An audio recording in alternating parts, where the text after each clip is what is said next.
ಇಂಡಿಯಾದಲ್ಲಿ ಈಗ football politics ಶುರುವಾಗಿದೆ. ಹೌದು, ಪಶ್ಚಿಮ ಬಂಗಾಳದ ಮಾಜಿ ಸಿಎಂ ಮಮತಾ ಬ್ಯಾನರ್ಜಿ ಅವರು ವಿನ್ಯಾಸಗೊಳಿಸಿದಂತಹ ಆ ಪ್ರಸಿದ್ಧ ಪ್ರತಿಮೆಯನ್ನ ಕಿತ್ತೊಗೆಯಲು ನೂತನ ಬಿಜೆಪಿ ಸರ್ಕಾರ ನಿರ್ಧಾರವನ್ನ ಮಾಡಿದೆ. ಕೋಲ್ಕತ್ತಾದ ಸಾಲ್ಟ್ ಡೇ ಕ್ರೀಡಾಂಗಣದ ಮುಂಭಾಗದಲ್ಲಿದ್ದಂತಹ ಈ ವಿವಾದಿತ ಫುಟ್ಬಾಲ್ ಪ್ರತಿಮೆ ನೆನಪಿದೆಯೇ? 2017ರ ಫಿಫಾ ಜೂನಿಯರ್ ವಿಶ್ವಕಪ್ ಪಂದ್ಯಾವಳಿ ವೇಳೆ ಮಮತಾ ಬ್ಯಾನರ್ಜಿ ಇದನ್ನು ಸ್ಥಾಪಿಸಿದ್ರು. ಆದರೆ ಈಗಿನ ಸರ್ಕಾರ ಇದನ್ನ ತೆರವುಗೊಳಿಸೋಕೆ ಮುಂದಾಗಿರುವಂತದ್ದು. ಐಎಸ್ಎಲ್ ಡರ್ಬಿ ಪಂದ್ಯದ ಬಳಿಕ ಮಾತನಾಡಿದಂತ ರಾಜ್ಯದ ನೂತನ ಕ್ರೀಡಾ ಸಚಿವ ನಿಸಿತ್ ಪ್ರಾಮಾಣಿಕ್, ಇದು ಕೇವಲ ವಿಕೃತ ಕಲಾಕೃತಿಯಾಗಿದ್ದು ಇದಕ್ಕೆ ಯಾವುದೇ ಅರ್ಥವಿಲ್ಲ.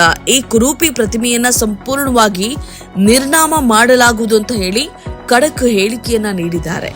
ದೀದಿಯವರ ಕಲಾಕೃತಿಗೆ ಕ್ರೀಡಾಂಗಣದ ಮುಂದೆ ಜಾಗವಿಲ್ಲ ಅಂತ ಹೇಳಿದೆ ಬಿಜೆಪಿ ಸರ್ಕಾರ.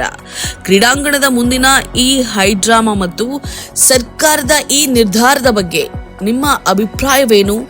ಕಾಮೆಂಟ್ ಮಾಡಿ ತಿಳಿಸಿ.